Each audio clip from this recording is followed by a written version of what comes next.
The average person is said to spend 15 minutes in the bathroom.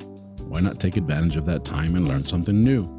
Presenting the 15-minute podcast on weird facts, crazy details, and funny particulars that you'll be able to enjoy while you're taking a on your free time.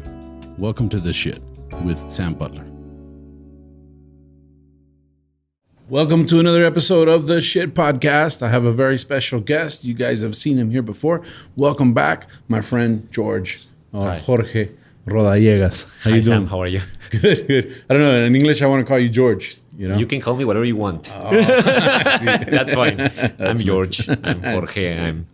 They call me George in Spanish too. This is really weird. Really? Yeah. It's like something that we do in Mexico. Like me, George. They call me. Oh wow. Yeah. So that's fine. Georgie. They call me that too. Yeah, it's like my name in English is Samuel or Sam, and in Spanish is Sam. You know, it's like, or Samuel. Or Samuel. I'm gonna stop calling you Samuel. Samuel. In Spanish. It's very exotic. The only person that calls me Samuel on a regular basis is Gabe. Really? Yeah, I didn't know that. Yeah, but she's got that where she'll say, and you guys know who Gabe is, Gabriela Ruiz, but she'll be like, ¿Qué pasó, Samuel? ¿Cómo está? ¿Qué estás haciendo, Samuel? Which is kind of fitting because she's like very like the boss and like she's bossy. Yes. She's but she's kind of like still, although she's not a mom, she's like a motherly figure to all of us here at the studio. So yes, it's like it fits. I heard her last night talking to Joe, and she's like, Jose Antonio, you know, and I'm like, it's a very Gabriela thing. So it's ¿Qué estás haciendo, Jose Antonio? Yeah. Signature move. Yes. So she has that, and she calls me Samuel, and people have noticed it and commented it on the different podcasts that she'll refer to me as Samuel. But I'm the same. I don't care if you want to call me. You can call me baby. I don't care. Whatever you want to call me. Baby. No, I don't care. It's cool. Sam is what I usually go by. A lot of my elementary school friends will still call me Sammy. I had like one year in school where the teacher was like, I'm going to call you Sammy. And then that stuck. And then a lot of, hey, Sammy. How you doing, Sammy? I have friends that are like. That's funny because you're huge. Yeah. So it's not like. I'm in my 40s and I'll still run into high school friends or elementary school friends. Well, they're mostly elementary school friends that we went to high school together with.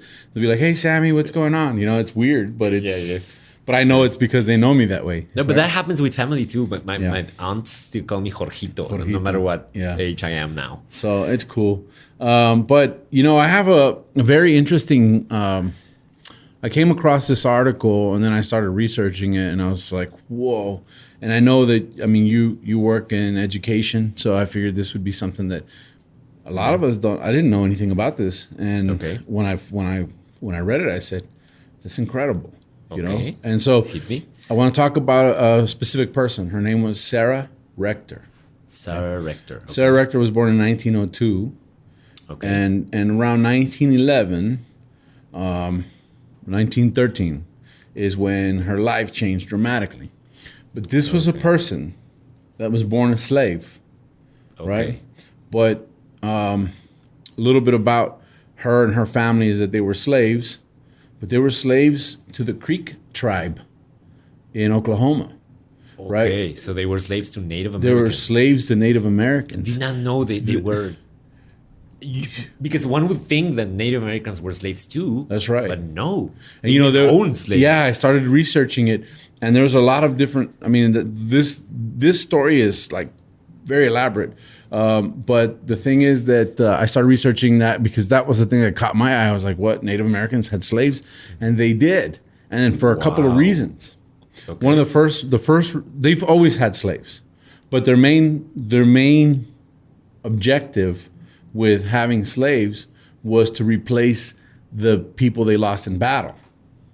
So they would capture and then they would reintegrate into the tribe people they would capture, like Quanah Parker's mom. Quanah Parker being a native chief, his mom was a little girl that they kidnapped, and then she became part of the tribe. And then Quanah Parker became like the most notable Native American warrior.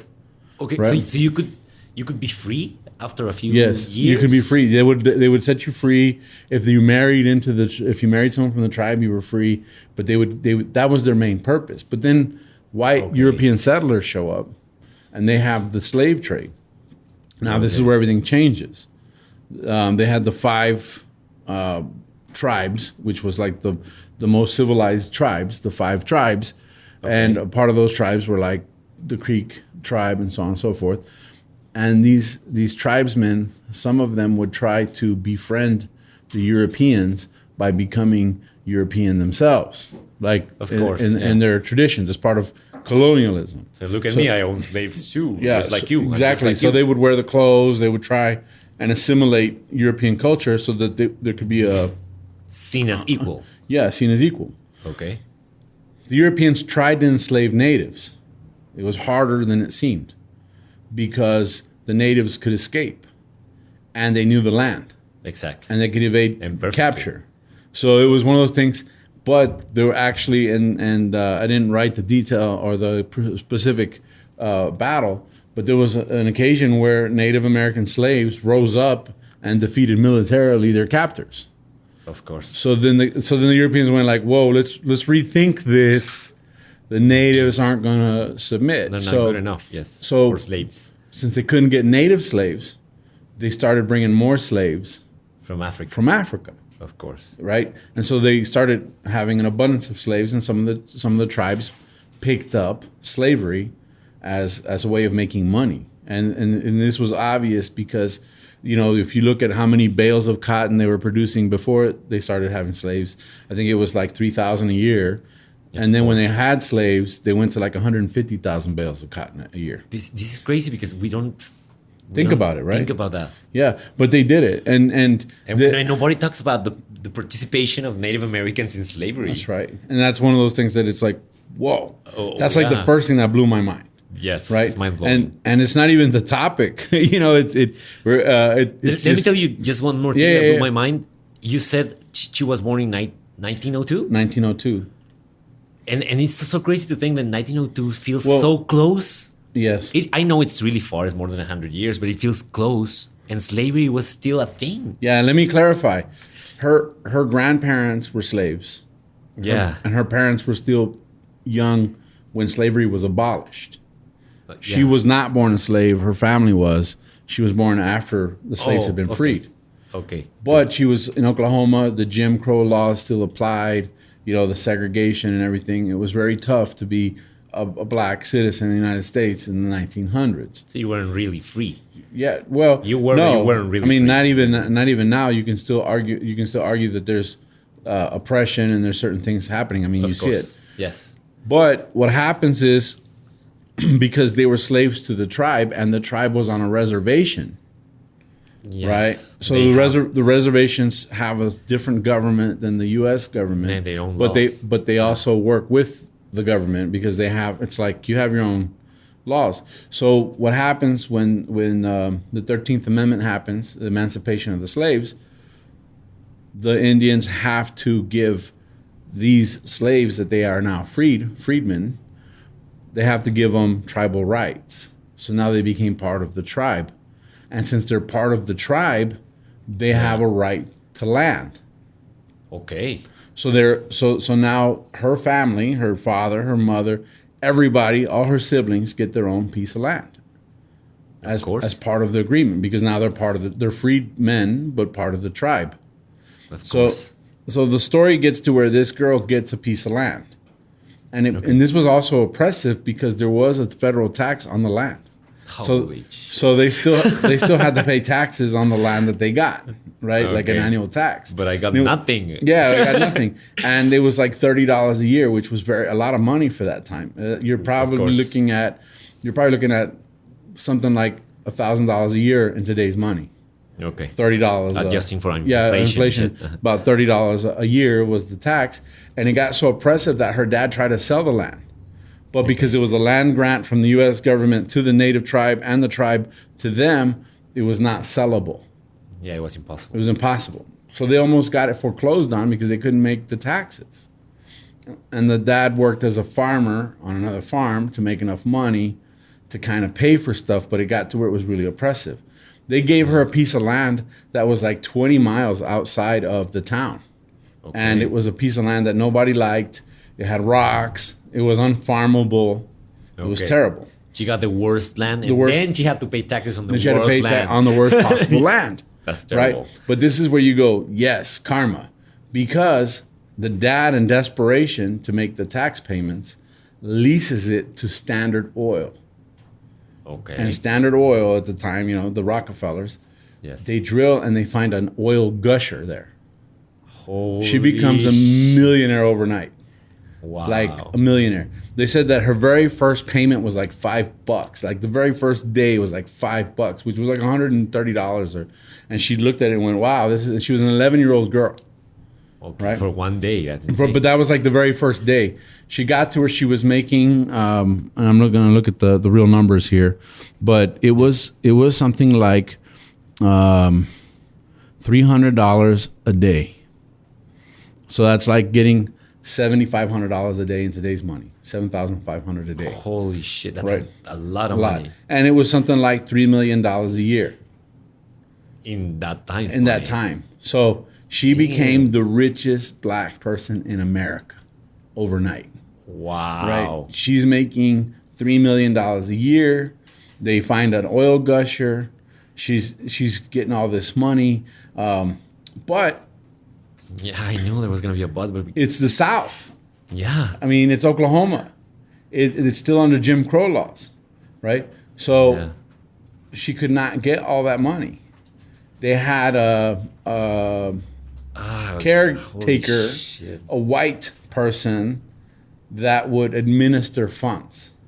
Okay, so she was like the old school Britney Spears. That's what you're telling me. Pretty much, yeah. So they would assign someone. The court would assign someone to manage her money. Okay. And she was still living in rags. She was still having a hard time. Oh, God right? Damn it. But this was such a sensational happening that the headlines started talking about how she became a millionaire overnight, struck it rich with oil, that it caught the attention of the NAACP. Okay. And Booker T. Washington and a lot of the different prominent figures of the time. So they come to her rescue, they sue, and they get the rights to manage her funds, to allow her to manage her funds. So all of a sudden she has access to all this cash. So which is great. Great. It was amazing. First thing she does, I mean, this was a thing, and it was pressure, it was media pressure that turned the tides for her. So some of the articles that I read said she went and bought shoes, which were really uncomfortable for her because she never wore shoes before. So that gives you an idea. But she saw the necessity of wearing shoes. She had a horse and carriage for the first time, and she was riding around in a little horse-drawn buggy, which was a big deal for 1914. Yeah, of course it was. You know, and you start to think about all the things that happen. How sad that it's only when the media gets involved that things change. That's right. When everybody pays attention. Mm-hmm. Because if nobody would have seen this story, nothing maybe she dies being poor and the money somewhere else. Yeah, some white guy's house. Yeah, right. And here's the catch-22. That also created a lot of attention for her. She starts getting flooded with letters of men wanting to marry her from as far as Germany, is all over the world. They're writing letters. They're wanting to marry her. She's 11 years old. She's 12 years old, right? And she's getting all this media attention. And it's really creepy now, but it wasn't then. It wasn't then. Weird. Yeah, but she's getting all this attention. So you say, okay, so she's getting all these letters. Well, the problem is she can't read. Holy. So that's one of the things that they really work on with her money, is getting her an education. Of course. So she gets an education. That's great. And then she goes to the Tuskegee Institute, which was a black college, which is now Tuskegee University. So she goes there and she gets her education.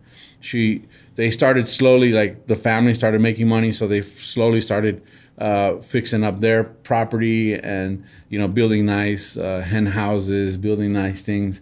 And then before you know it, she said, "Forget all this." They leave Oklahoma.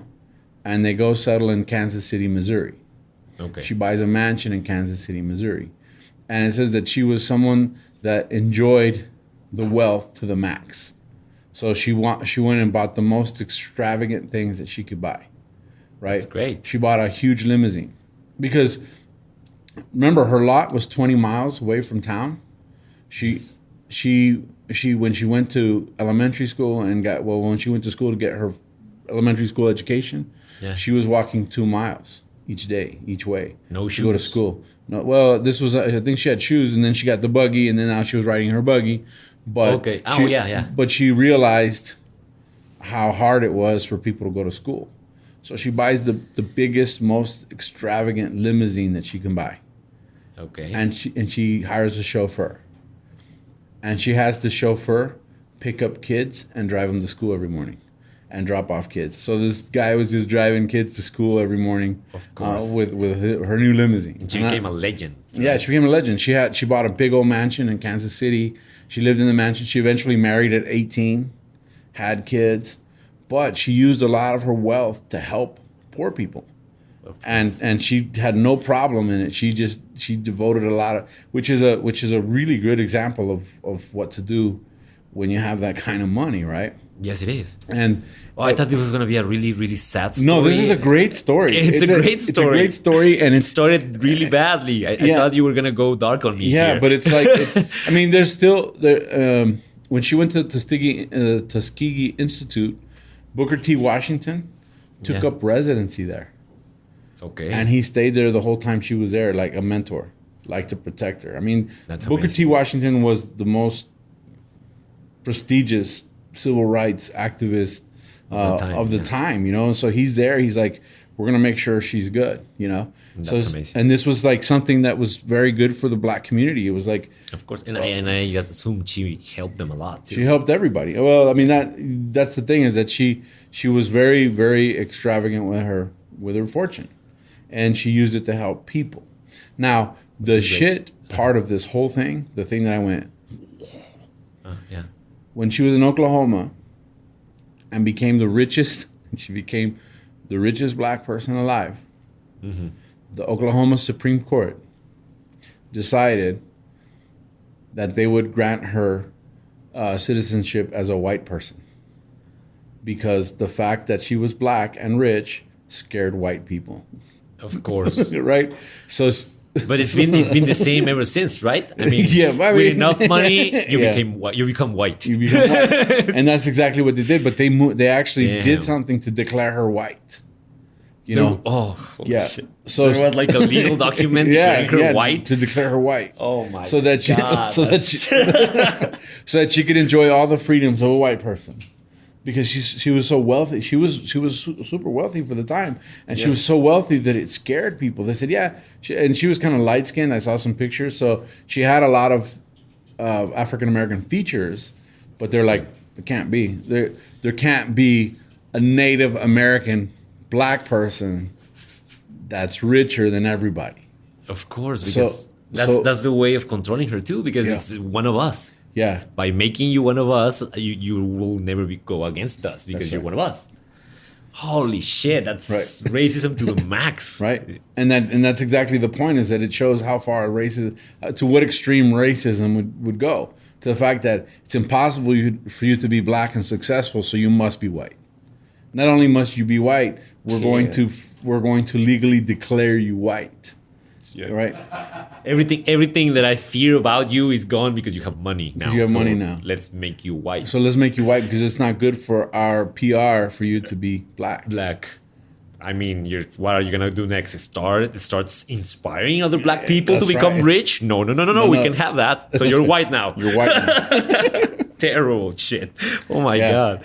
So that's this episode of The Shit. Sarah Rector. I think that obviously we're limited on time. There's a lot you can research, but I found myself in this rabbit hole of just information that I had never heard of in my life. And I consider myself a pretty history buff guy, but but isn't that interesting too? I mean, this story is amazing. That's right. And we should know it. There should be movies about this. That's right.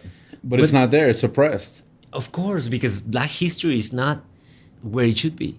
Give me Tyler Perry on the phone. He's gonna do it like that.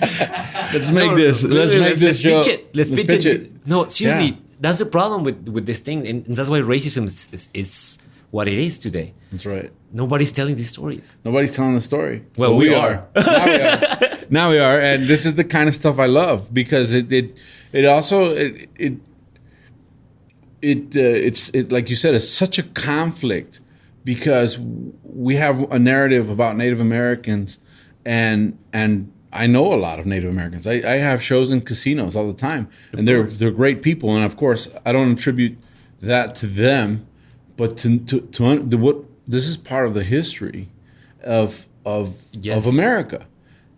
And you go, how not only how toxic was the European mindset?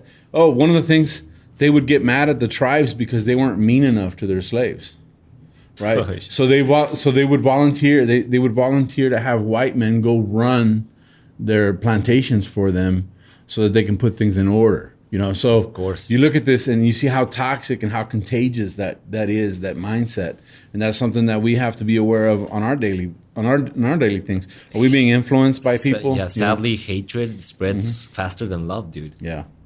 So You have to be very careful with that shit. yeah, I know. I'm sitting here like dumbfounded by the story of Sarah Rector, and of course, I did the research for the podcast, but I'm gonna read more. I like course, it's a there's great so much story. more. Like there's so much more to know about this whole situation. And But- I can imagine that there are a lot of more stories like this. Yeah, but it's awesome. Karma, or whatever you want to call it. She got her money. She got the ugliest piece of land, and it was the richest piece of land you could possibly get. And so that ends this episode of the Shit Podcast, the Sarah Rector story. Thank you for joining me, George. No, thank you for inviting me. Had a great time. Yeah, thank you. And we'll have you back soon enough. Thank you. Where can people find you on social media? I'm like my name everywhere, Jorge Rodallegas. You can find me like that. Cool. Follow my page. Follow me on Instagram. Follow me on Twitter. And that's it.